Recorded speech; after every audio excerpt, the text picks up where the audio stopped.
Good morning. It is bright and early on Wednesday morning, October the 4th. I believe it's the 4th. I'm coming to you to share with you a couple things that have happened. I went to Jesus Conference this past week, September 27th through the 30th. I had probably one of the most unique, incredible encounters with Jesus I have ever had in my entire life. I've served God for 25 years. Have I been a perfect servant? No. What I love about God is He leads you step by step. I'm a nobody, you know? I'm nobody. I'm just Lisa. I'm just Lisa. And since I was a little girl, I know I've been different. And I may have, if you listen to one of my videos, my first one that I ever put on YouTube, you'll see that, trying to get the words, you'll see that my testimony, a little bit of my testimony. I haven't shared everything. That is coming. I am in the process of writing my life to share with others, that it may give Jesus glory and bring people to know Him. So I want to share one of the encounters that I had while I was in Orlando at Jesus17. The first one that I want to talk about was Gilmore, this young gentleman who is an evangelist who was speaking there.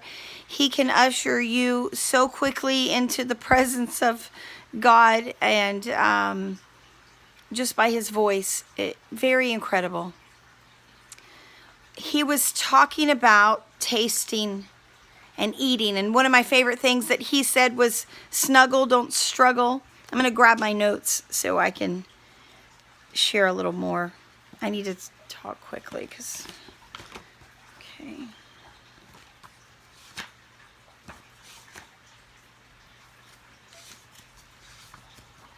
I'm sorry, I should have had this ready. So this was Thursday afternoon. I believe he spoke around 2 o'clock in the afternoon on Thursday. He read from Matthew 26:26, and I believe that's about the Lord's Supper, where God broke the bread and He said, take and eat. The internal reality of God coming out here.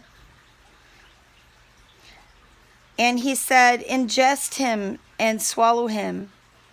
God has made Himself edible to us.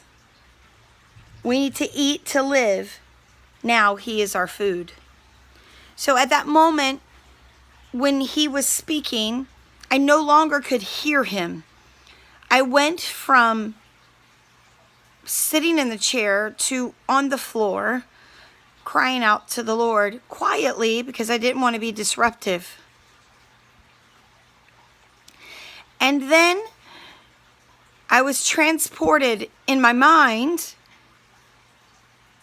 to this beautiful place. And there was a table, and it was stretched as far as the eye could see. Now, mind you, He's still on the stage, but I can't hear anything. All I can do is sit at this table. The table was made out of like concrete, kind of a grayish color. There was fruit dripping off the table. I'm trying to paint the picture for you so you can get it in your mind. And around this table were thousands and thousands and thousands of people. I mean, as far as I can see, it was going and going and going and going for miles. And it was beautiful. The presence that was in there was beautiful. It was quiet. And you just knew you were somewhere important. Then all of a sudden, right near me and going all the way down the table, down the center, were these clay pots. They look like pitchers, that you pour tea out of. And they were white. Not really white, kind of a concrete color as well. And they were just growing on the table. And then he walked in the room. And I heard him say, it wasn't a voice. It was like my soul and his soul connecting. And he was talking, but he wasn't moving his lips. And I couldn't really see his face, but I knew that it was Jesus. I knew that he was in the room.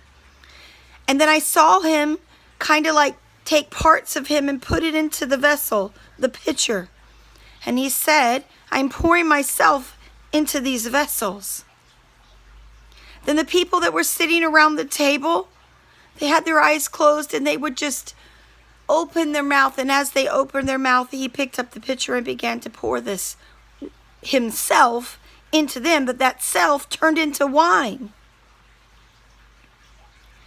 Then he came over to me. And he picked up a brush. And he began to brush my hair. And he took the back of his hand and he just placed it on my head like this. And I leaned my head back and he began to pour the wine into me. And he says, without moving his voice, I can't explain that to you. It's just I know he's talking. And he says, and I've written it down so that I will never forget it, but I don't think I could ever forget this because I've never had an encounter with Jesus like this ever, 25 years. I'm 49 years old and I love God more than I've ever loved him before. I want to get past the part about the table because I wrote that down. He said to me, this is the new wine. People have said to over the past and the years, this is what God says to me. People have said they've received the new wine, but yet I have not poured out my new wine as of yet. But this day I've poured my new wine out. I am pouring new wine. This new wine is revival, refreshing, and restoration. He said he's pouring it into me and that I will take it to the world. And then I just laid there in his presence, in his hands. He had his hand on me. I have no idea what this means, how it's going to happen, but I know I encountered him. My prayer for you today is that you taste of this new wine, that you encounter our King. There's a great revival coming to Jacksonville, Florida, and to every city. There's going to be a prayer meeting in October 6th through the 9th with Lou Engle in Washington. I can't get there, but I am going to hold a prayer meeting on October the 9th. I do not have the details as of yet, but I will get them to you as soon as I figure all of this out. There's more, but I don't have much time left, so I'm going to just leave it with what I've said so far. And I hope to talk to you guys soon. Be blessed. Sit in his presence. Be still and know that he is God. Bye.